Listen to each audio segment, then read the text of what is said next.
the Polytechnic in Guayaquil, Ecuador, Expo. Well, I'm finally pleased to present our keynote for today, Abelardo Pardo. He recently moved from Carlos III University in Madrid to University of Sydney, where he's now the lecturer. Well, apart from many distinguished work in the learning technologies field, he's also one of the pioneers in the learning analytics. He's one of the most prolific authors in the literature of learning analytics till today. He's also one of the main participants in the previous LAK conferences. I'm sure that you, as I am, very interested in hearing what Abelardo has to tell us today. Without further ado, please, Abelardo.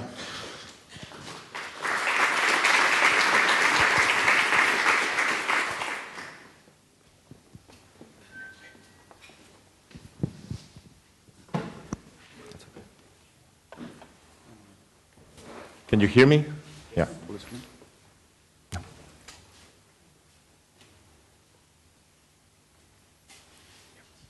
Okay. Good morning, everyone. Thank you for the opportunity. It's for me really a pleasure and an honor to be able to speak to this community today. Let me just start saying briefly that I'm going to make my slides available, not only this talk, all my talks, I made them available through a slide share. You have the address down there. And also you have my Twitter user, so feel free to send me feedback, comments. I'll be very much interested in your opinion. As Javier said, I was involved at the very beginning in this community, and I was very excited. I remember 2011, it was February in Banff, in the middle of the Canadian Rockies, and there was this meeting that was very productive, and the vibe in the room was really encouraging. I remember going back to my room and thinking that, you know, this was an area that was emerging, and it had a lot of potential. I remember having this intuition that something special was about to happen. Then I took a walk outside of the hotel room. It was -32 wind chill factor. My eyelids kind of collapsed with the eyes, so right there my prophecy was fulfilled immediately. So what I prepared for you today, it's going to be connected to this concept, if you remember the first day that was introduced, of the middle space. The theme of the conference is dialectics in learning analytics, and one of the strands of that theme is this notion of this middle space in which we are going to meet. And when preparing the material for this conference, I started thinking about that middle space, and I found myself making a transition into that middle space. And I also found myself that this transition translated into quite a lot of influence in my research. So then what I thought is, well, why don't I take the time to tell you my story, because I learned quite a lot of interesting things. So I present here my journey. My journey, I am an engineer. I'm a computer scientist, and I've been working with engineers for quite some time. So I am all about technology. But I made this journey to this middle space. I had to be acquainted with how teaching is done.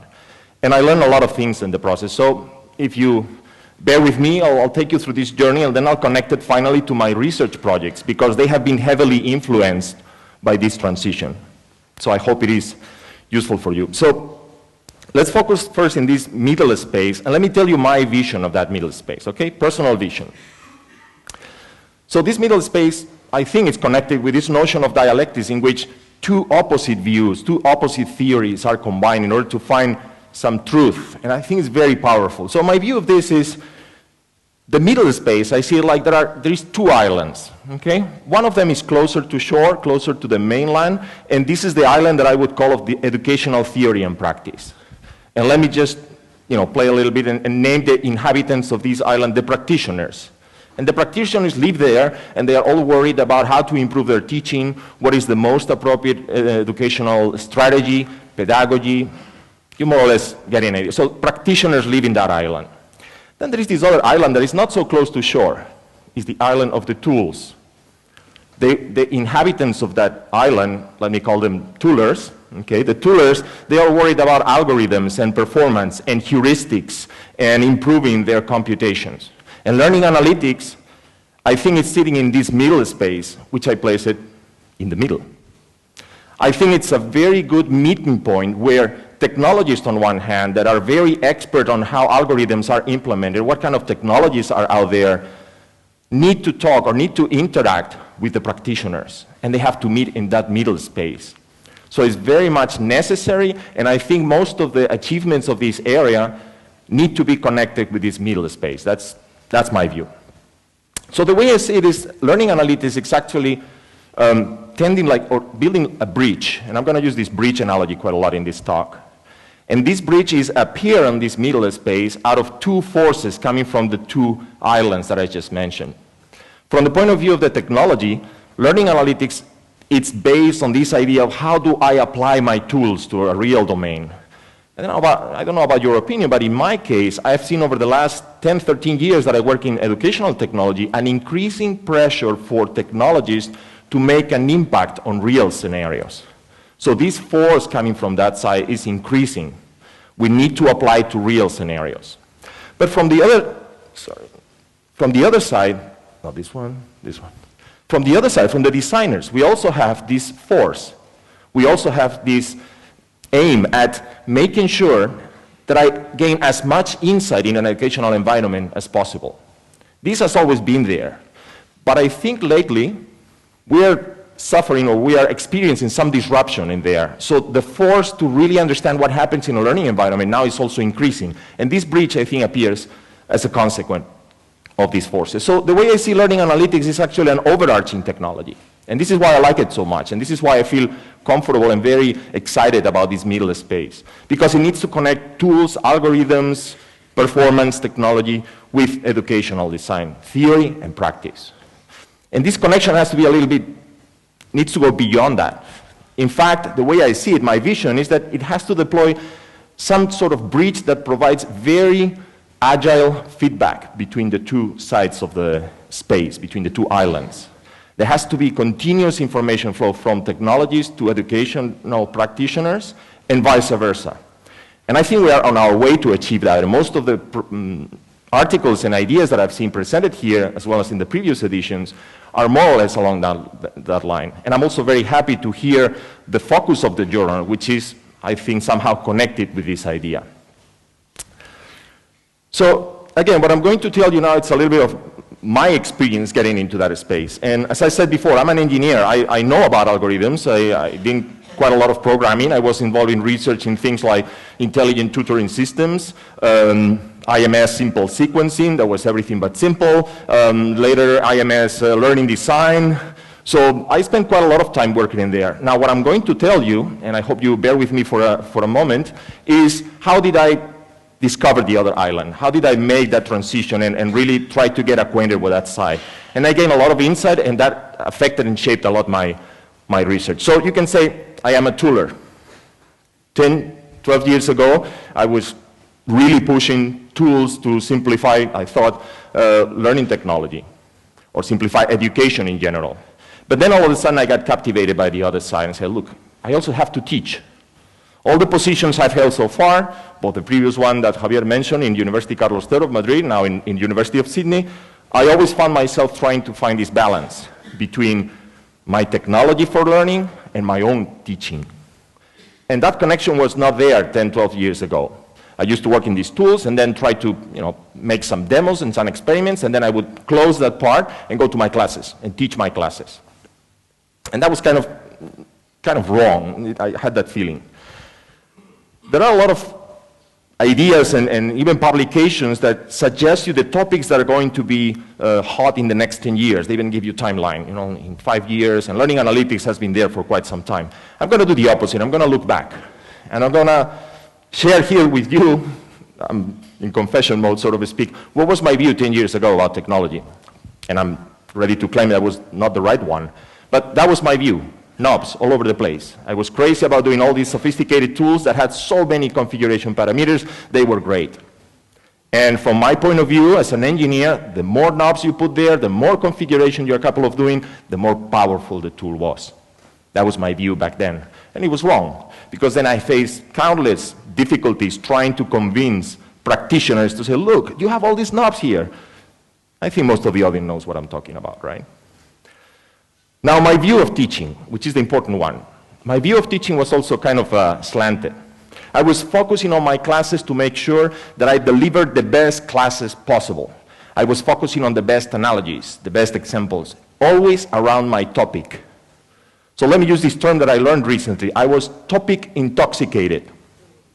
I was studying all corners of that topic. I was trying to improve my classes. I remember taping my classes like 10 years ago. I remember using an electronic board. I used to do my presentations there with an application that will allow me to insert a slide on the fly, draw on that slide, capture a PDF of that new PowerPoint, increase with those slides, attach that to the streaming of the class, all because the topic needed to be conveyed better. And again, that looked to me like perfectly okay. I was really happy and trying to do. And then I realized that things were not quite working as I was expecting. Because the more I tried to convey to my students those concepts, they wouldn't learn as much. And then I remember, since I'm in confession mode, making one of the mistakes, and it's actually a syndrome or a symptom of you being topic intoxicated, which is complaining and blaming the students. They don't learn, you know. I prepared these classes, you know, I put so much effort on the topic. I increased the quality and quantity of my material, and yet they don't learn. You can even find yourself talking to colleagues during lunch. Can you believe they are dismotivated, they don't participate, they don't engage? It's their fault. And then I realized quite a while ago, I found this publication by Kugel in 1993, and what he presented was a model of what he thought is the transition of a university professor to become a teacher. So, let me tell you in advance, I have no pedagogical training whatsoever. And yet, I have to teach, okay? So, you get the picture, more or less. So this Kugel argues that when you first join the university, your teaching style is focused on yourself. How am I going to be perceived by students? How am I going to react in classes? It's everything about yourself. And then he argues, and I think I agree with him, that you begin building certain confidence and you make a transition to the next step, which is focus on the course topic. And I would argue that I know a lot of my colleagues, or I've talked to a lot of people that remain in that stage. You focus on your topic. My topic is very important, it's the best one, and you remain there. Then you start polishing your classes, you start increasing the material, you start providing more and more sophisticated material to the students. But then the important part about this model is that some people make another transition when they realize that the students need to be receptive. So it's not about you how to convey the knowledge, it's about them how they learn. And this to me was quite a realization. So then I realized that, well, maybe I should look into that. Maybe I should, you know, start considering the students in a different way, and maybe I have to redesign my courses. And again, this has a connection with learning analytics, even if it doesn't look like right now, okay? So students now, all of a sudden, are at the center. This model actually proposes two more steps, which are very interesting. The next one is a student being active. And this is, for me, also quite a realization, in the sense that now my activities are not anymore about the topic, but about how students can get active. And in fact, this model has even yet another stage, which is students as independent. You give them the power to decide certain parts of your course. So I like this model very much, because it argues that some people make some of these transitions, and they are stuck in one of these models, in one of these levels. And maybe something happens in their life, and they make another transition. And the reason why I put this last stage at the bottom of the pyramid is because it's the one that is most connected to Earth. It's connected to the real situation that we are living. So then something interesting happened. I had the responsibility of designing a course from scratch. So after learning about this thing and realizing that I was stuck in this topic-oriented mode, I said, you know what? Let's go to the designer's island. Let's see how it's done. And I had to do a course from scratch with very small limitations, with a very generous boundary conditions. It was a C programming course. So I knew more or less the topics. I was ready to write the course agenda, the topics. But then I thought, no, I have to refrain myself from jumping into that. Let's do it by the book. Let's do it how designers do it. Or let's try to, okay? Then I was very lucky to connect with this person that he's an engineer. You see, the problem with engineers, or the problem we have, is that whenever we focus on a problem, we tend to go for a solution very quickly. I need the tools to get to a solution. So my problem, and I'm talking personally, my problem jumping into the designer's space, onto theories, is that there are lots of theories and discussion, and this theory is better than this one, this theory contradicts that other one, and then you're sitting there like, I need something to get going. I need to get to the solution. Engineers, we go to the solution very quickly. We acknowledge that the solution is not perfect. We acknowledge that there are countless issues around that. We know we can improve the solution, but we need to go and do something.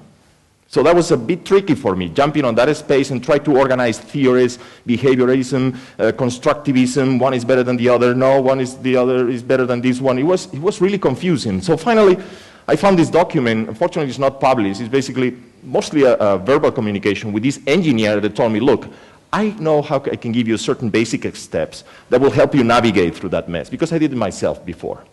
I said, okay, great. When do we write the course agenda? And he told me the first thing is like, the course agenda is the last thing you're going to write. And I said, great. It's a great beginning. It makes no sense to me already.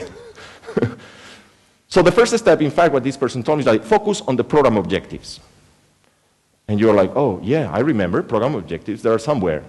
So you have to go and review what kind of skills your institution is claiming that the graduates are going to have by the time they finish your degree. Now, in my case, I knew that was somewhere in there. But what I wasn't expecting this to be the first step to prepare my course. When, again, I was ready, to write the course agenda and then get a bunch of tools there to get things going. My sequence was first the agenda, then the activities, and then some tools. So he said, no. First one, look at the program objectives. So you start reading those things, and let's face it, for an engineer, they're very vague. The students are supposed to be very good at analysis and synthesis of ideas, whatnot. And it's like, oh yeah, I understand what they mean, but how do they connect to my course? But then the second step is to refine those things towards your course. And then it begins to make a little bit of sense. Okay, so in my course, my students are supposed to learn these skills. I see some sort of more abstract statement regarding those skills. Let me translate it into something a bit more concrete, more relevant. Then you learn about Bloom's taxonomy, and you realize that some of those skills, you can approach them in different levels of cognitive load. And then the next step is to project these activities, to make a choice about how are you going to address these objectives that you refine that are connected to the program objectives, and how are they going to be the objectives of your course. And then things started to make a little bit of sense. It's like, oh, okay, so I have to make sure that my students achieve these objectives. That makes sense. The following step was the one that finally connected to my familiar world. So we have to design activities. Exactly, that was the crucial point. Okay, now I am in familiar territory. But when I look back, what I was doing is designing the activities in a completely different way. Rather than derived from the course agenda, now I was conceiving these activities as the elements that needed to be aligned for me to guarantee that I put out there a path for students to actively participate in these activities and achieve certain objectives. So as you can see, even though I ended up doing the activities as I wanted, it was a completely different frame of mind for me, and it was very enlightening. And then finally, we finally got to write the course agenda. But interestingly enough, when I arrived to that point, it was totally irrelevant to me. As a matter of fact, I remember writing the course agenda as an arbitrary grouping of these activities. Now the focus was on how the activities were connected to those objectives, and I would move them back and forth. And the notion of a sequence of topics in my course didn't make any sense anymore. I needed to put the activities out there. I need to connect them with each other.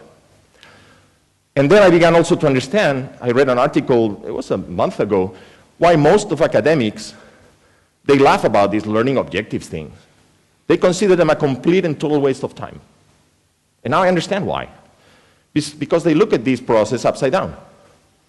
They said, I write my course agenda, then I get some activities, and then there is somebody from the school or the faculty or the university that says, oh, by the way, you have to write your objectives. And I remember this article would admit openly that he made them up. Some vague statement and put it out there just to get this person out of his bag.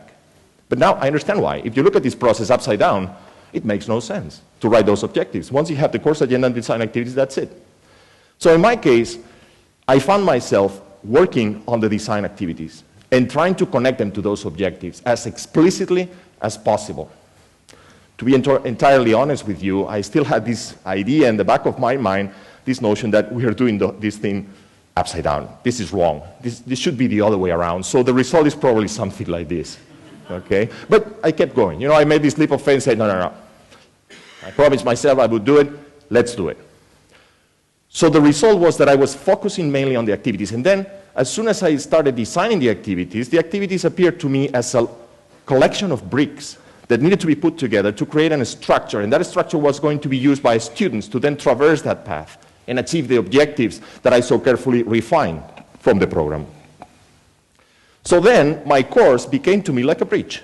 I was the responsible of making sure that all those pieces were perfectly located with the right amount of complexity, with the right amount of motivation, fostering the participation of the students, everything perfectly connected to foster that transition. And then here comes the punchline. So what I need to do now is make sure that those pieces are working for me and for the students. I need to observe them while they work on them. It became crucial. It became essential. So it was not acceptable just to put a bunch of activities out there and let it see how it goes. No, I need to supervise that the same way I would supervise all the pieces of my bridge to make sure that I complying. Why do I need to do that? You probably already know. Because I need to adapt that bridge. I need to make changes. I am very fond of making changes on the fly. I have no problems changing a lecture from Monday to Tuesday. If I find a compelling reason to see that this activity is not going to work, I'll change it because it's not serving the right purpose for my objectives. And I need to intervene sometimes. I need to be able to react quickly about what happens in there. And also the bonus is that all that information, as soon as I have that, it gives me a lot of accuracy about what is happening. And as a bonus, of course, if I offer that information to the students, because they are independent, then they might be able to reflect, how am I doing in these activities? They are also using these activities to achieve these objectives. One of my activities is actually, the first day of class, discuss the course objectives with the students. How do you feel about that? Look, these are the four course objectives, written in a language that is very familiar to them, okay? That's very important. Then I ask them, how do you see yourself? Do you see that you already have those objectives? What kind of difficulties do you anticipate? So this is self-reflection. And then finally, of course, my technological side came up and said, oh, I know. The technology that is going to help me here is definitely learning analytics. And it makes perfect sense. I need this tool now. So finally, I found an area, technological area, that would need sophisticated algorithms, granted, but it has a very solid foundation, or at least that's the way I perceive it in my journey. Okay? So what I'm going to talk to you about is a few research initiatives in which I've been participating both in my previous institution and in my current institution. And what I want you to think about is how these contexts that I just described you, which I hope it was useful, shaped these projects. Now, the way we approach this was thinking about the following. If I am creating this technology, and this technology has to be applied to my own courses, it should be something that should be there from the beginning. So the premise is we're going to use our own tools. Then I found that there is already a term for that, dog fooding. You have to eat your own dog food. And I think we should seriously consider that.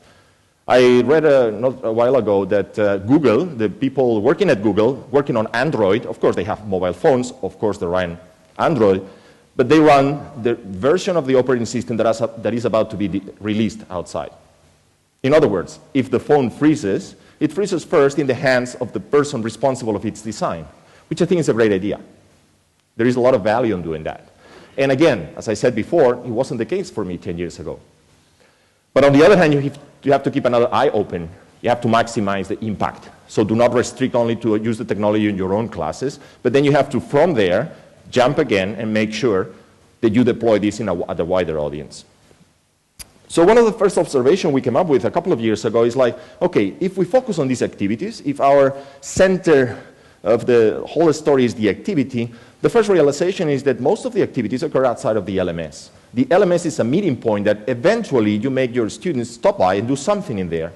But we thought about the activities, we looked at the activities that were emerging from our course, which by the way was highly practical, and we realized that most of them were outside of the activities. Let me give you another idea about the course. One of the objectives of the course, even though it was C programming, was making sure the students become proficient users of industrial tools.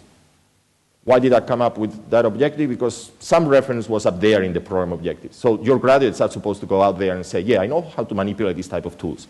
So I took that objective and put it all the way down in my course. So the idea is, if they are using those tools, we need to observe them outside of the LMS while they are using those tools. That's extremely important. So when the student is actually working on the activity, I need to know. I need to have events capturing that, even if they are in their own house. And that was like one of the main driving forces behind our research effort. So one of the ideas we put in practice 2 years ago, let me give you a few more details about this course that I'm talking about. 250 students, second year engineering, highly practical.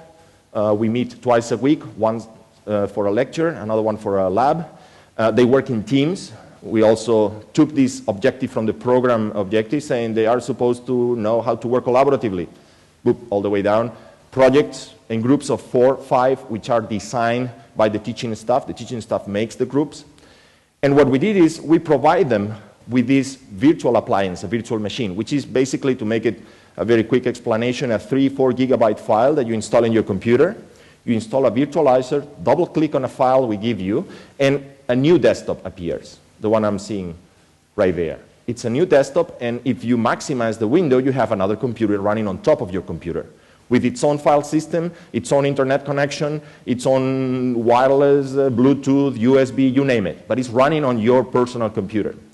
So the technique that we apply was provide the students with this machine to work in our course, because it was a course that requires certain tools, and we pre-install everything there.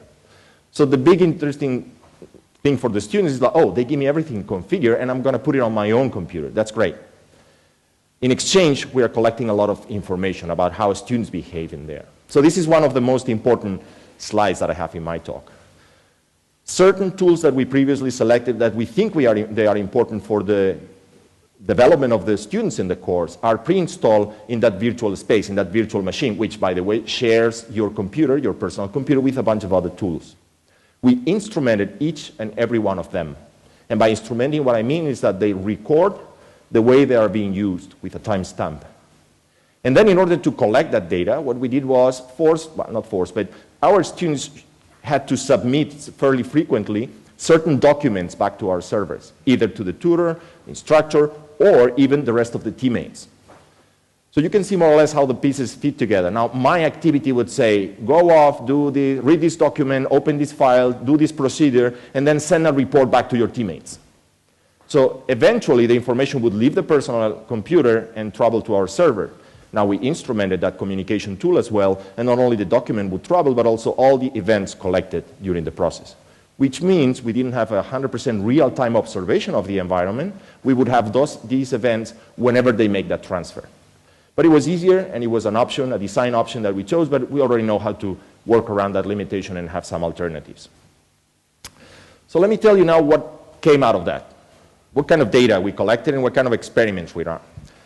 The first one, and this was a little bit specific to our course, was that they were supposed to use several tools, but not all of them mandatory. Not all of them were mandatory. Some of them were, well, you're supposed to solve this problem. Why? Because the focus was on solving the problem, making sure that the problem was connected with the course objectives. Now, while you're solving that, you have these tools you can use. You can use this one, this other one, or this more sophisticated one. So the first analysis we did is, okay, what is the pattern of use? Which tools do they use? And again, within the context of our course. And then we found very interesting results. The use of certain tools would correlate fairly highly with the academic performance of the students. And that was very revealing. Then we realized that we put certain tools out there, and if they use one or the other, that actually was a pattern that was worth studying. And immediately what we realized is that we could have, or we actually derived a predictive model to say, okay, if you see a student following a pattern of barely using these couple of tools, there is a higher chance that this student is going to have a problem or is going to have a lower academic performance. So that was an interesting result based on the events we collected. A second idea that was a little bit unexpected, we kept digging and trying to find these things, and above all, trying to connect to the real use. Okay, so this is basically the whole theme of the talk. The other idea was we were tracking the browser, okay, because the browser was inside the virtual machine. So the deal was you use that browser if you're working on a course. If you want to browse something else, get outside of the machine, get on your own computer, and do whatever you want. So we ended up collecting quite a large number of URLs, which were the URLs they visit while they are working on the course. Now, one of the interesting things, we put a lot of effort on improving the quality of the course material. We devoted countless hours to make sure the material was specifically designed for the activities. We didn't use a textbook. And we offered them what we thought is very high quality material. How long does it take them to open that document and then search for something relevant like that in the web? 15 seconds. So you put the best document out there, they'll still search for something. Now we thought, let's analyze those searches. Let's analyze those pages that are checking. Now some of them are behind some credential authentication page. You discard all of them. Some others are irrelevant.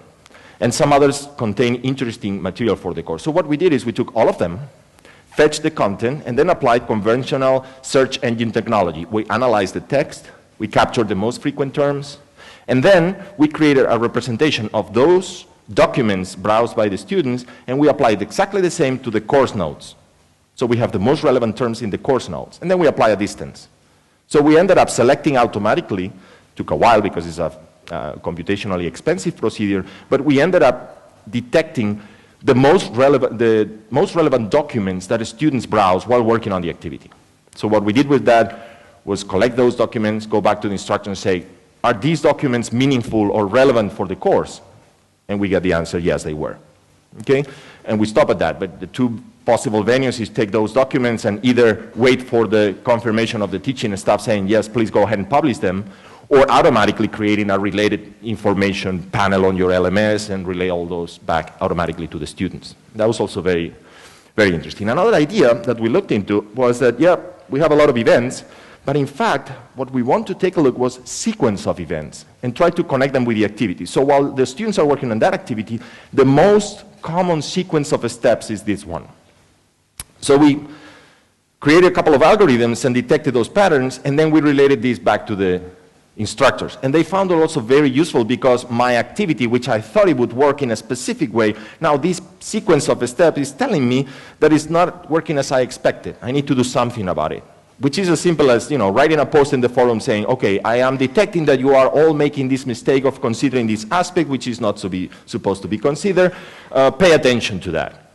And the instructors also found that useful because it was information that was not apparently visible to them. Then we refined this a little bit more, and we applied computational linguistic algorithms here. We computed the n-grams, and then some sort of ranking between those sequences. And then we were able to discriminate those sequences per student.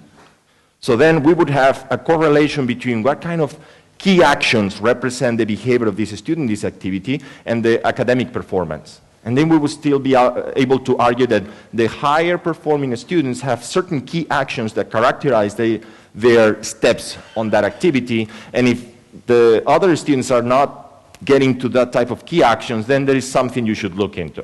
Okay, so it was a more sophisticated refinement of the previous algorithm. And again, the instructors found this information useful and, above all, unexpected in the sense that they didn't know that. Then we also worked a little bit on visualization, and we created two sets of visualization. One very engineering-like, we cannot help it, right? Histograms and the graphs and whatnot.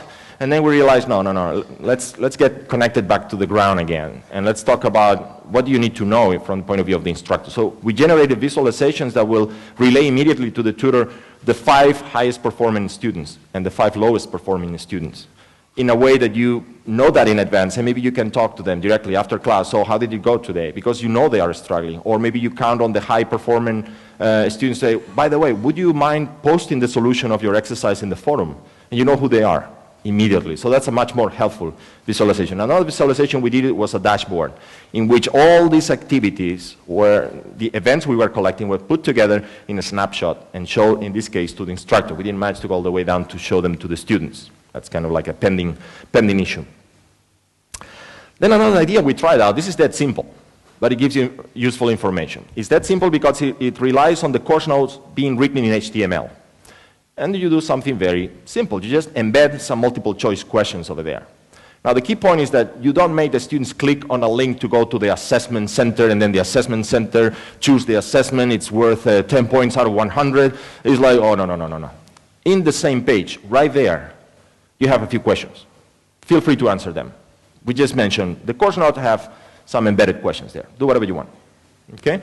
Now, in fact, behind that simple question, what there is a finite state machine. Very simple as well. So students can select an answer and check if it is correct. Or if they got the wrong answer, like, I have no idea, show me all of them. So you click another button and you show all of them. And actually that text changes. The buttons change. And again, this is in the course notes. So they are reading a section about a certain topic and saying, oh, 2 questions. And they are usually simple questions. But what we are trying to measure here, as you can imagine, is the level of engagement they have with the document. Because one thing is saying, go off and read this document. The other thing is, come on, I'm asking you 2 trivial questions here. If you read the document, the temptation is to answer. So we know that. Okay? So as you can imagine, we collect all these events. What do we do with it? We relay it back to the instructors as fast as possible. And we try to achieve something like just-in-time teaching. So here's your activity. You prepare it. It is connected to the objectives. Please work out these documents because we're going to come to class and we're going to do a discussion. You can tell I'm teaching face-to-face, but in an online environment it would be something similar. Then one day or the same day in the morning, you get this report saying, you know, the class was engaged. They were looking at the document. And there is something similar you can do with videos, whatnot. HTML5, you put whatever in there, and you're able to capture the interaction with that document. And this is very valuable information. You are observing the students while they work. Very valuable. You relay that back to the instructors, so they get a feeling immediately of what went wrong. Something very useful, you detect very quickly misconceptions. Sometimes teaching seems like a never-ending search for misconceptions, right? When you arrive to class, oh, let's discuss this topic, and you realize half of the class didn't understand. Not only that, they have a completely different perspective that you didn't anticipate. So maybe this is one way of detecting these, some symptoms. Then what we thought is that this information should be relayed back to the tutors as easy as possible. And we play one trick, sort of a speak that has been used already in ideas like Snap or similar, which is, how often can you go and knock at the door of the ICT in your institution and say, by the way, I have a very cool idea for analytics, let me modify the pages on your LMS. Yeah, right. But in fact, technology can be put to work for us, so you don't need to do that. You can give tutors an add-in to install in their browser. That add-in is sensitive to a specific page. In this case, I'm showing an example of the participants in a course hosted in a Moodle platform. Now, that add-in is sensitive to that URL, and when that URL comes up, the page is modified. And all these figures are pulled from one of our servers and embedded next to the face of the students. So you have the face of the students, and next to it, the activity that you detected while browsing in that document. And you can see in this example already fairly different profiles. Students that are very engaged with the documentation, and others, they barely answer a couple of questions and that's it. So tutors have that information right there. And it's also a very important lesson we learn. Not only you have to work on the technology, then it comes the ugly part. I would say ugly, I would say the least fun part, which is making sure that you facilitate the adoption of this technology by the designers. But I emphasize this is extremely important. Then some nice surprise came up. When we were looking at this data, we realized that the 250 students we were having in our course, in fact, half of the sessions were breakdown sessions in groups of 35, 40. Now you have 6 or 7 tutors teaching the same activities to an, in principle, randomized population of students. They are browsing the same documents, answering the same questions. What happens if we look at the reaction to different groups? Then we enter in this game of instructor analytics, which scares a little bit people to begin with, but it's not like a Big Brother thing. It's just, and in my experience, instructors are very open to see, you think you did a very good activity today in class? Yes? Okay. We have some numbers that say that the other group over there got a much better engagement from the students. So 9 out of 10 would be very curious. You would talk to the other instructors. So how do you do it? Because, you know, even though I was happy with the interaction I had, I see that the numbers in your group are much higher. Is there some trick you're pulling out? Probably there is. You know, yeah, what I did is I put a very realistic example to motivate them and connected this to the latest news that appeared in the newspaper. Those type of things increase motivation, increase engagement, and you see the effect there. And just to have the instructors talking to each other, so what is going on in your course? That's already quite an achievement, I would say, if you allow me. So what we found ourselves is that this was a lot of fun. And we ended up designing activities based on the fact that we were able to observe. And this is one of the crucial conclusions of this research. That now the way you design courses is affected, this is the bidirectional feedback loop, by the fact that you will be able to observe these events. So we found ourselves preparing this very cool, engaging, motivating activity, which we're going to do in class. But to prepare for that, we'll give you some other additional steps that you should comply with. Why? Because we would be able to detect if the engagement of the students is appropriate, and if not, we would prepare different versions of that activity in class. So that was an example of how our design cycle was affected by the fact that we knew that there is some technology out there offering us the type of information we would like. Now let me comment briefly 3 more ideas a little bit more advanced. One of them, and this is work that is currently being done in the research group at the University of Sydney. Some of them before I got there. But I think it was interesting because it connects with this idea that I'm trying to convey. The first one is detecting events of students while they are writing Writing is a very interesting activity. When you tell students, write about this, they use a lot of cognitive mechanisms. So if you are able to observe the level of engagement, how often do they correct test, these kind of things, then you are able to gauge the level of engagement as well. And this is one of the work that has been done in the lab. And the tool is now being deployed university-wide. So we basically approach the teaching staff, like, do you do writing assignments? The answer most likely is, oh yeah, we do one in the middle of November. Okay, is it okay if we put this platform and then we give you a report telling you the level of engagement? And people are fairly open to that. Of course, we have to take care of the adoption barrier, okay? But it's something that connects with the teaching staff. Another, a little bit more sophisticated one is when you ask students to write, in this case, it's scientific documents. I know, this is a little bit more restricted, but again, it's something that is worth mentioning. When you write scientific documents, you can analyze the text and detect patterns when you compare A with B, when you claim that this is related to that. Now, when you detect those patterns, it is feasible to talk back to the user. We actually end up sending a PDF file with 3 or 4 questions that are automatically generated. Now, these are the kind of questions that you would even find in the review of your paper when you submit it to a conference. Is it clear for you the connection between A and B? And this was automatically generated. Why? Because you didn't find a lot of material or a lot of argumentation about that connection, so you include that question automatically in the report. I tried myself, and it's fairly impressive. They parse the document, and then they pose you 3 or 4 questions that get you like, oh, wait, yeah, maybe I should, well, let me rewrite that. Okay, feedback. And finally, let me mention this other technology, which you might think, well, this is a little bit of science fiction if you're trying to convince us that it has to be connected with the practitioners. Facial expression recognition, come on.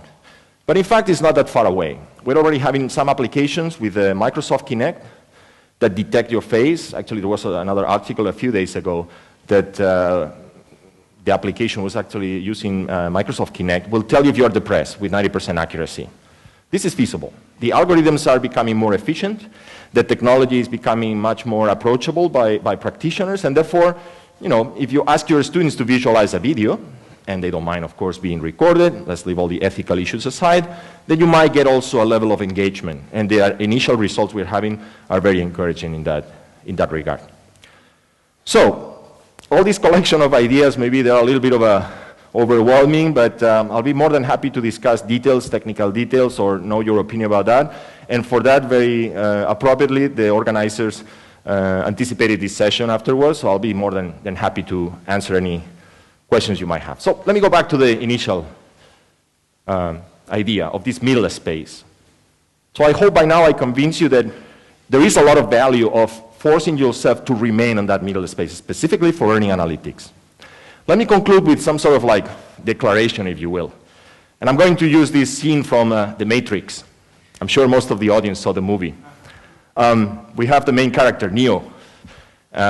He's talking to Morpheus. And at some point, let's not get into the details of the plot, Neo is faced with a choice. You can take 2 pills. It's the blue pill and the red pill. I don't know if you remember, but the blue pill would provide Neo with the possibility of keep living its life of deceit, you know, completely unaware, live your own illusion, nothing matters, that's okay. Life goes on. That's the blue pill. The red pill instead would allow him to face reality, to really grasp the complexity of the environment surrounding him. And he had that choice. He could choose the blue pill or the red pill. So let me conclude saying that from my point of view, when I talk to the toolers, myself, I think they have to take the red pill. We have to face reality. We have to allow the need of the practitioners to drive our research projects seriously. And the ultimate goal would be to deploy these applications in environments where we can say, yes, this is being used by 350 students. This is being used by 3 or 4 institutions. Now, I'm not saying that technology is not important here, but I'm saying that we have to face this reality, the red pill, definitely. But let me say the same thing, even though I come from the island of tools, the same thing applies for practitioners, and specifically for learning analytics. The technology is here, and it's here to stay. You have to embrace it. You have to use it. You have to make it work for you. You have to make the most of this confluence of ideas, because now is a very exciting time and will give you tools that will definitely improve your learning experiences. And with that, I'll conclude my talk, and I'll be happy to answer any questions you might have.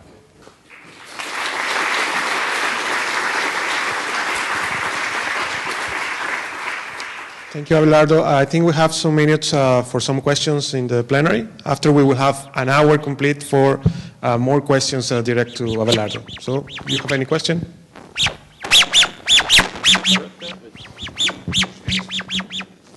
Sorry, I don't speak chicken.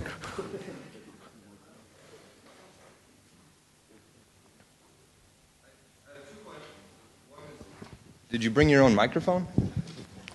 No? No?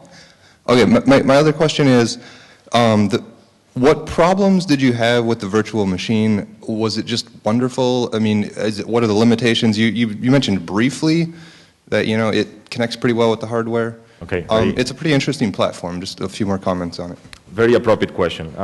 Yeah, so if I have to tell you the truth, we have a little bit of a challenge in order to put everything together, but having said that, we've been working with that idea for 2-3 years, and we also perceive that that technology is maturing very fast.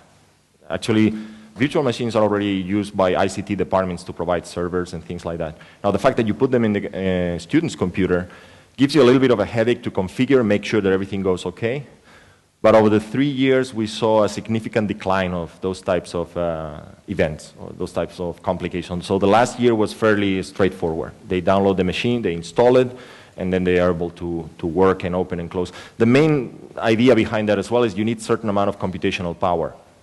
And the tendency for personal equipment now is to have enough power to host that machine with enough memory. So most of the wrinkles disappear, but not all of them, to be honest. Yeah. You need technical support for that. I think that's the main.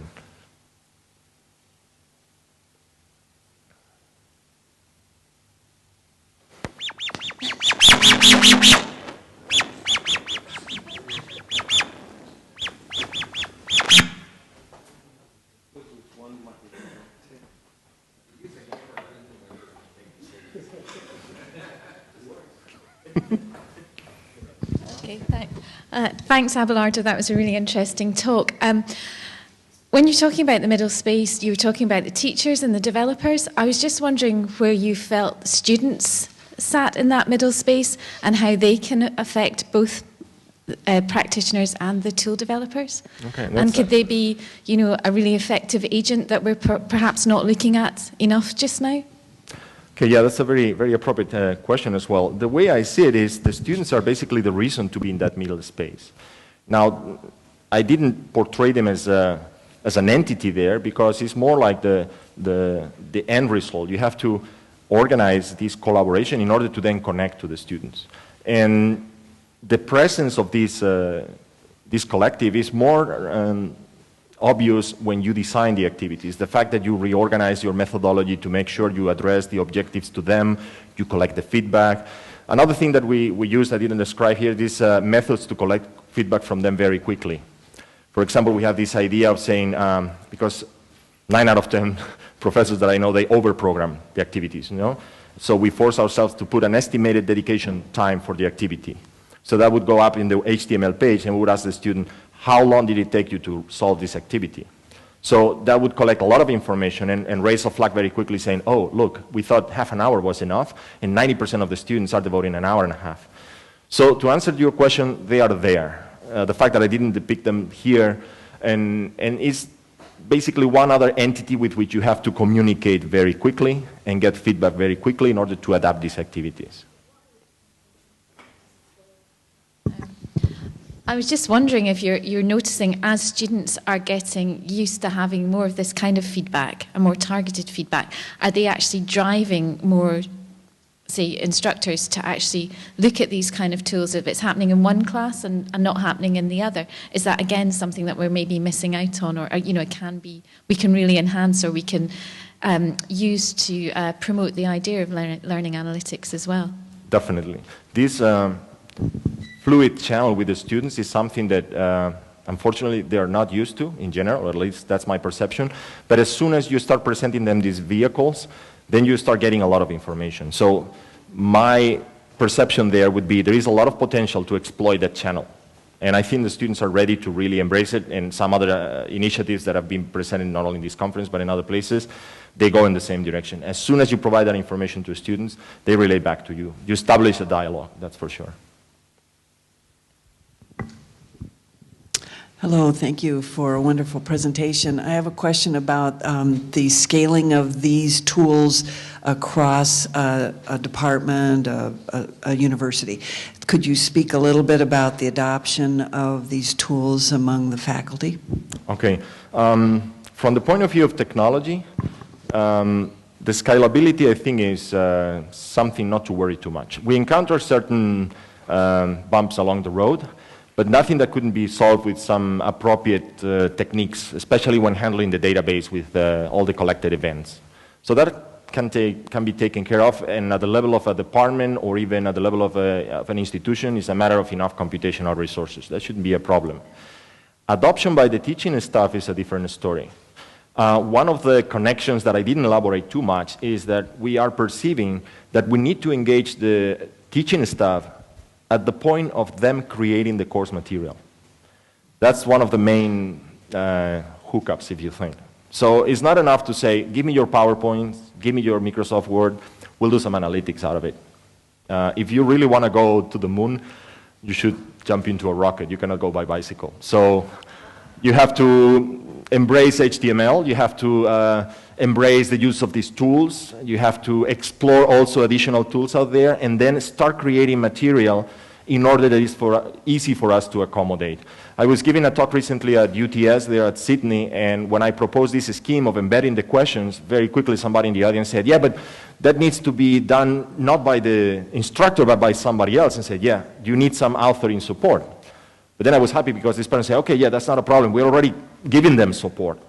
So I felt encouraged in the sense that there is already some sort of culture of collaborating instructors with a specific creation of material. And I think that the same would apply for videos or things like that. Not everybody's ready to do those things. Yeah. Is there a strategy for adoption then that by X year I wish. No, I wish. No, this is going slow. I think the strategy we're adopting is first try to disseminate these ideas. I think we found a way to connect with the needs, with the real needs, and I think it's the way to approach. So the first sentence on your conversation, I know you have a problem, I know your activities, something that works very, very quickly, like I mentioned before.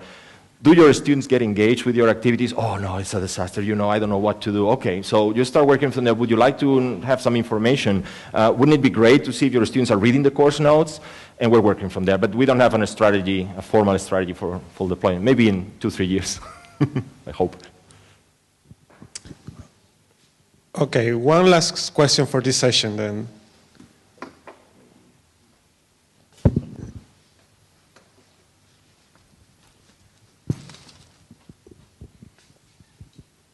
Thank you for the great talk. Just a question on your virtual machine. How aware are the students that they are being tracked effectively? Do you tell them, do your work searches in one browser, do your personal emails in another, in and out of the virtual machine? Thank you.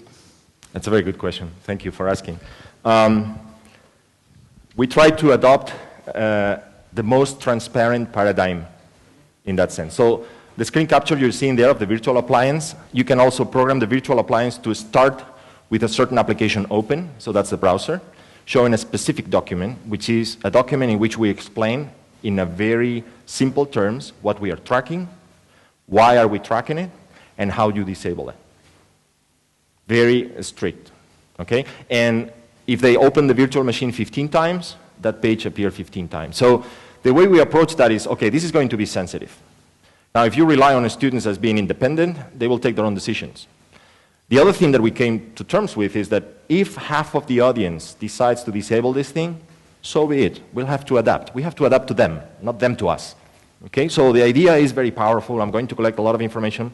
Yes, but they always have the right of disabling. So our part of the deal was to make absolutely clear what we are tracking, why, and how to disable it. We even did something which is all these events that are collected, they actually live in the hard drive of the virtual machine. We even describe where were those events, just in case you want to take a look at them. And we even told them, if you want us to remove your data, here's an email you can contact, and we will remove your data. And this is in an attempt to comply with legislation, or to be a bit more precise, to the tendency we are detecting in legislation, because legislation is not probably moving as fast, or, well, it has its own pace. So in our case, we decided to play it really honest, And also live with the fact that maybe you deploy this and half of them, they don't care. That's okay. Okay. I invite the rest of the questions for the next session. We will be in the same room. We have an hour to grill Abelardo. So please join me to thank him for his very nice keynote.